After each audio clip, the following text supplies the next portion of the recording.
events that impact and shape China and the rest of the world. This is the Beijing Hour, 1 hour of news and information brought to you every weekday. Now here's your host, Shane Bigham, with you on this Tuesday, October the 10th, 2023. You're listening to the Beijing Hour, coming to you live from the Chinese capital. On today's program, the Chinese president hailed China-U.S. relations as the most important in the world while meeting with the U.S. Senate delegation. Israel's intensified airstrikes on the Gaza Strip following the surprise attack by Hamas militants on the weekend. And the International Monetary Fund has lowered its growth forecast for the global economy. In business, annual World Bank and IMF meetings have convened in Morocco. In sports, top world tennis players battle at the Shanghai Masters. In culture and entertainment, China Media Group launches a new round of cooperation with international partners. Now checking today's top stories. The Chinese president has called China-U.S. relations the most important bilateral relationship in the world. Xi Jinping says how Beijing and Washington get along will determine the future of humanity. He made the remarks while meeting with the visiting U.S. bipartisan delegation led by Senate Majority Leader Chuck Schumer in Beijing on Monday. Gao Yiming has more. Xi Jinping says the common interests of China and the U.S. far outweigh their differences, and the two nations' respective success is an opportunity rather than a challenge to each other. He says given the highly integrated Chinese and U.S. economies and interests, both countries stand to benefit from each other's development. The Chinese president also says global challenges, including post-pandemic recovery, climate change, and other regional and international hotspots, require the cooperation and coordination between Beijing and Washington. He continues to call for the two countries to properly handle their relations, respect each other, coexist in peace, and pursue win-win cooperation. This is the first U.S. congressional visit to China since 2019. Xi says China welcomes more U.S. congressional members to come and gain a better understanding of China's past, present, and future.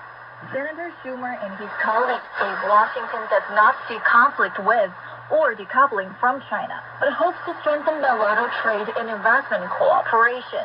They say China's development and prosperity is good for the American people, and a stable bilateral relationship helps contribute to the world peace and development.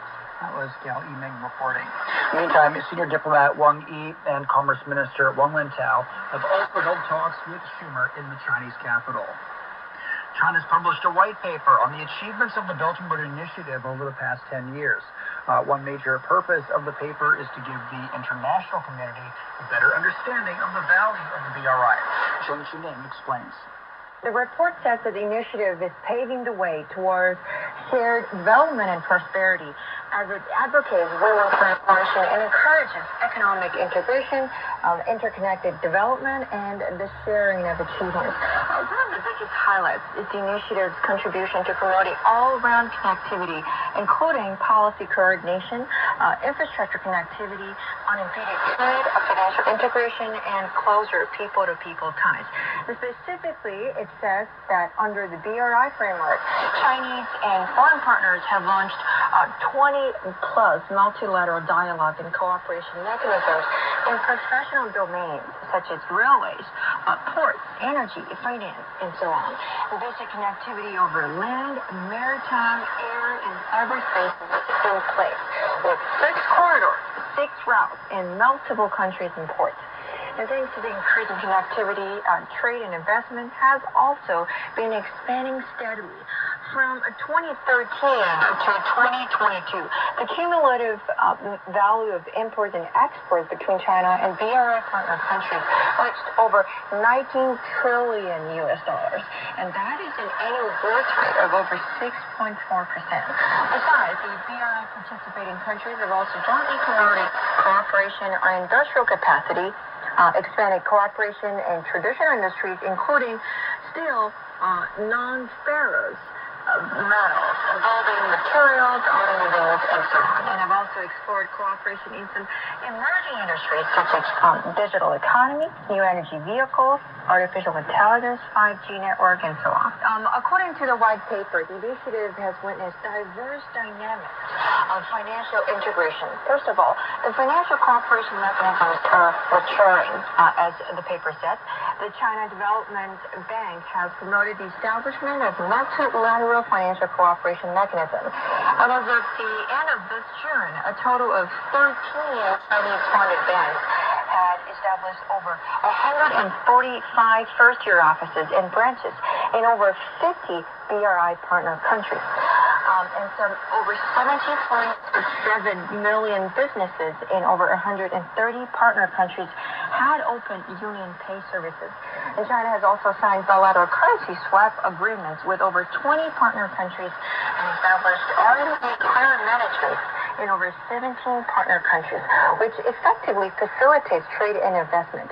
Moreover, the document also highlights the improving debt sustainability of the initiative.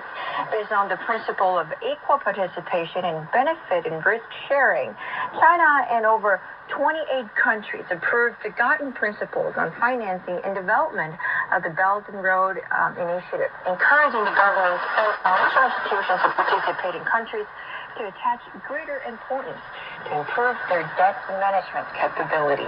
That was Zheng Chuning reporting. Over the past decade, 152 countries and 32 international organizations have signed up to the Belt and Road Initiative. Here's Professor Joseph Mahoney at East China Normal University on his thoughts on the white paper and the initiative in general. You know, if we read the report carefully, we can see how the BRI has evolved conceptually and practically, becoming more sophisticated and successful along the way.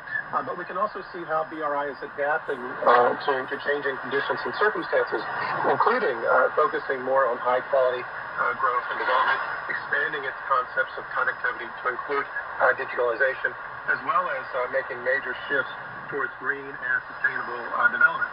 And from a wider interpretive perspective, we can better discern the outlines of China's development strategy at home and abroad. Now, this includes how China understands that its own development requires advancing hand-in-hand with other countries, especially those in the global south, not only as a matter of principle of win-win solutions that help facilitate a shared future, but also because some key countries in the global north are resisting these developments because they believe it represents an erosion in global north supremacy. Let's discuss what some of these key achievements are in order to have an understanding of the diverse players involved and what's been accomplished along the way. Now, we can only give a partial rendering here. For example, the construction of numerous economic corridors and international arterial routes, building infrastructure networks that connect subregions in Asia, as well as the continents of Asia, Europe, and Africa. Now, these include multiple sections of the China-Pakistan economic corridor that are in various stages of development, including motorways, rail lines, light rail, power plants, and power grids, as well as special economic zones. That also includes rail lines that will link, for example, Serbia and Hungary. A key bridge in Croatia has also been built, along with a highway in Montenegro, and we've seen the completion of the Western Europe, Western China highway. Additionally, we've seen the China-Indochina Peninsula Economic Corridor, the China-Laos Railway has been completed. In Indonesia, the Jakarta-Bandung high-speed railway is operational, and we've seen phase 1 of the China-Thailand Railway get underway. With the China-Mongolia-Russia Economic Corridor, as well as the China-Central Asia-West Asia Economic Corridor, and the Bangladesh-China-India-Myanmar Economic Corridor, we've seen numerous highways, railways, bridges, and pipelines that have been built and are operational, each bringing greater connectivity and economic growth for China and these various BRI partners. Now, I know this is already a mouthful and that these are just a few examples, but I think the key point here is that what other country in the world would have the scope to reach with the capacity, organizationally, financially, or simply the ability to build and to facilitate this kind of relationship with so many diverse partners in different parts of the world, Who else has this or has demonstrated it aside from China? That was Professor Joseph Mahoney at East China Normal University speaking about achievements of the BRI over the past decade. Coming up, Israel intensifies airstrikes on the Gaza Strip.